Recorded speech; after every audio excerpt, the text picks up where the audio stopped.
Hi everyone. So today we are going to learn about quantum theory of light.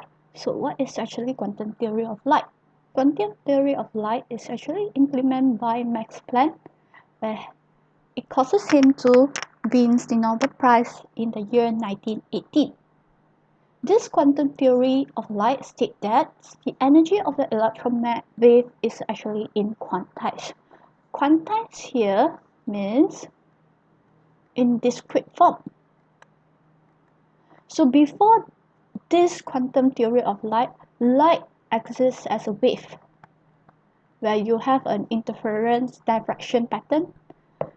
So, in other words, when we say according to the wave theory, light energy is continuous. What does that mean? Continuous means the energy can be in any level, can be here, here, here, here, can be in anywhere, any values. But when we say quantized, means it's only appear in discrete form in certain value. So this certain value gives a multiplication as HF. So we call HF as a quantum of energy. Means that it only can be HF and then HF, HF. It cannot be in between the HF. Okay, it cannot be 0.5 HF or 0.1 HF. It can only be as a multiplications of HF. Okay, so this quantum of energy is discrete, has certain value, depend on the frequency of the electron wave. So what is the value of H? H is known as Planck constant, where this value is equivalent to 6.63 times 10 to the power of negative 34 joules per second. Then F here is the frequency of the wave. So the quantum theory of light further discussed by Albert Einstein in its photoelectric effect, where it gives the name of this packet of energy as photon. So photon is actually a quantum of electromagnetic wave which is equal to HF. When we say one photon, means it's actually equal to H times F. So Albert Einstein showed us and proved that the energy is quantized and in a packet of like a bag through the photoelectric effect. So what is photoelectric effect? Photoelectric effect is actually when you have a light shine on the metal surface. So this light will carry photon energy. So the photon energy that emits its energy and the electron on the surface will gain the energy when it has greater than the energy that can overcome the bonding between the metal, then this electron will escape from the surface of the metal, and this emissions of electron is called photoelectrons. Okay, so means that the photon give its energy to the electron, and the electron will overcome the bonding of metals and then escape as a photoelectrons.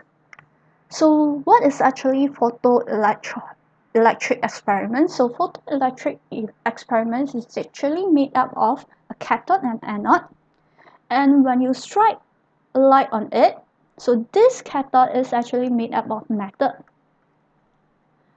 So when a light is shined on a surface with certain frequency, so this metal, the electron on this surface will gain the energy and escape as a photoelectron. So this photoelectron will be attracted to the anode. So when the electron from cathode emits and attract to the anode, the electron will flow inside here. So it means that there is a current flow here. So the current will flow in these directions. So this indicates that when there is a emission of photoelectrons, means that there will be a current flow inside the circuit. If the light that straight on the surface of a cathode doesn't emit any photoelectrons, means no emissions of photoelectrons, then the ammeter will show no reading. Means that there is no current flow inside the circuit. So if you want to look at photoelectric experiment, if you want to observe this experiment, you can click on the link below, which I have put on my description box. So click on the link and observe the photoelectric experiment. I will explain through this based on this experiment. So from the observations in photoelectric experiment, you will notice that when the professor first placed the red filter, the multimeter meter doesn't show any reading, no reading. But when it put yellow, green, and red and blue, then there is a reading in multimeter. So the reading show the energy of the photoelectron. So the one with highest energy level is blue color. Yellow will have less energy than green, and then blue has the highest energy level. This means that not every wavelength or not every frequency will emit photoelectron. Only certain frequency that reach the minimum frequency will emit photoelectrons.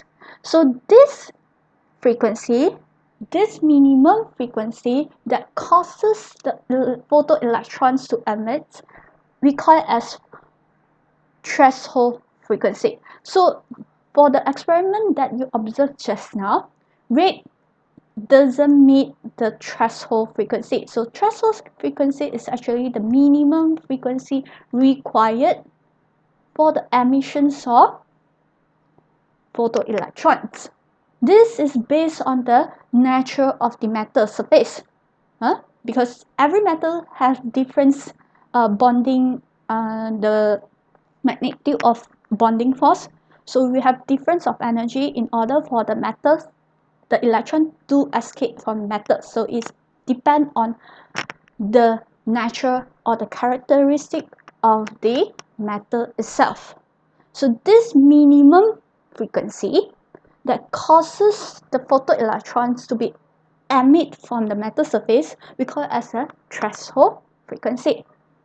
Okay. So from the observation, we also can see that blue filter will create a greater reading in multimeter, which means that it has a higher energy. So means that blue color has higher frequency due to higher frequency compared to green and yellow. Yellow and green has lower frequency, thus it has lower energy.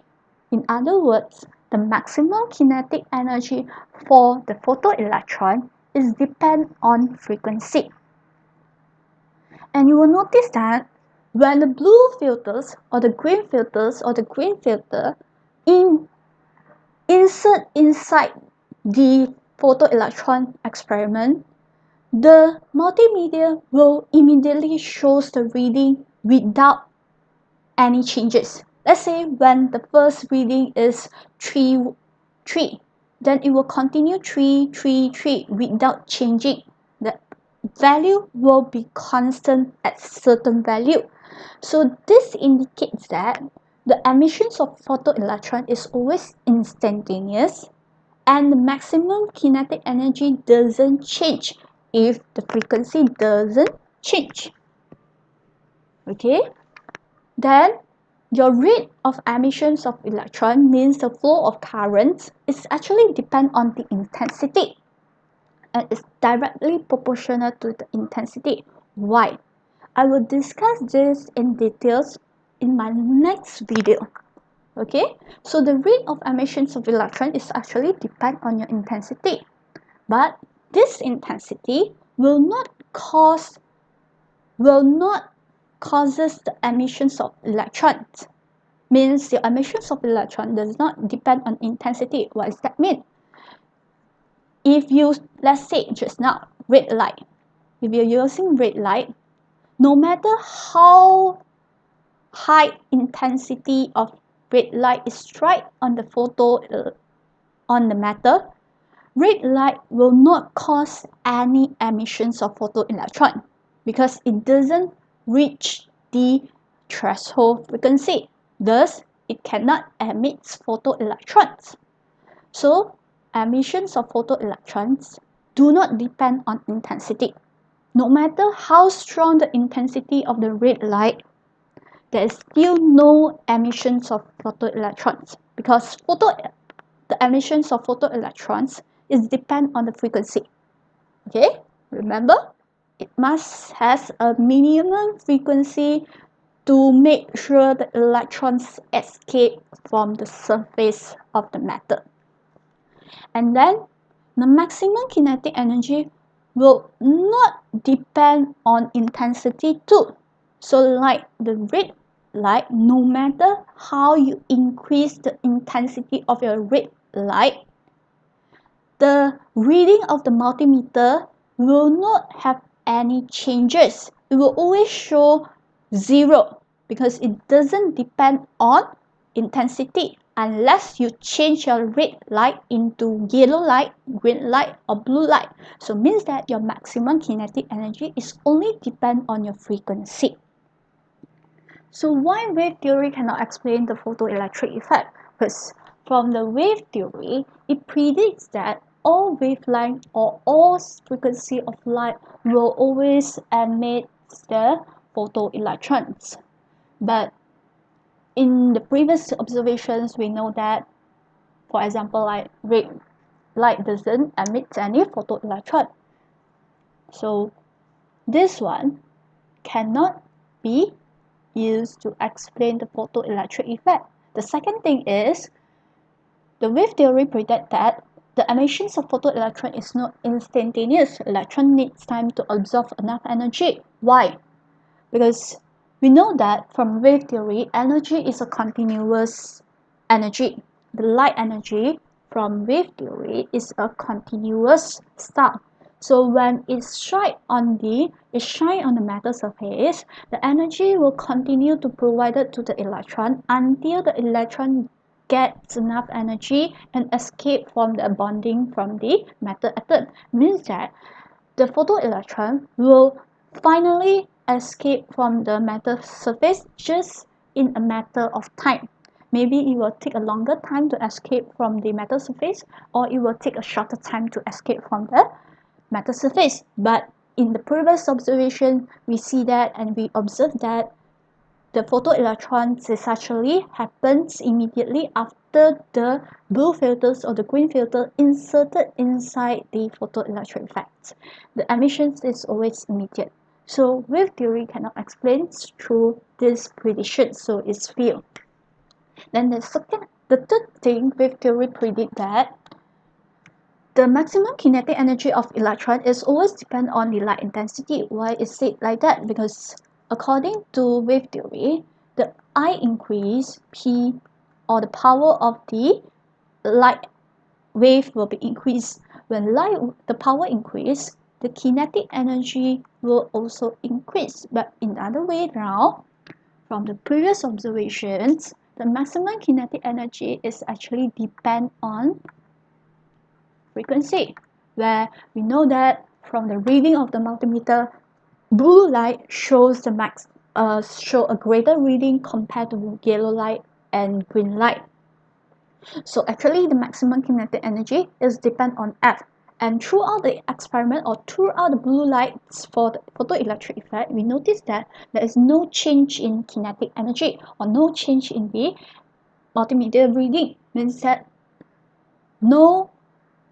if there is no change in frequency, then the maximum kinetic energy will not be changed. So the light intensity doesn't cause any changes in your maximum kinetic energy. So today we already finished what is quantum theory of light. I hope you can understand what is quantum theory of light. So in short, the main things talk about quantum theory of light is the energy is always quantized, is discrete, and it can be used to explain the photoelectric effect. Of course, light can be exist as a wave nature and also particle nature, where the wave nature is used to explain interference pattern and diffraction pattern, but for particle nature is used to explain the photoelectric effect. So in my next lesson, we'll talk more about photoelectric effects and also threshold frequency, threshold wavelength, and also the wave functions of the metals in details. So see you in my next lesson. Thank you.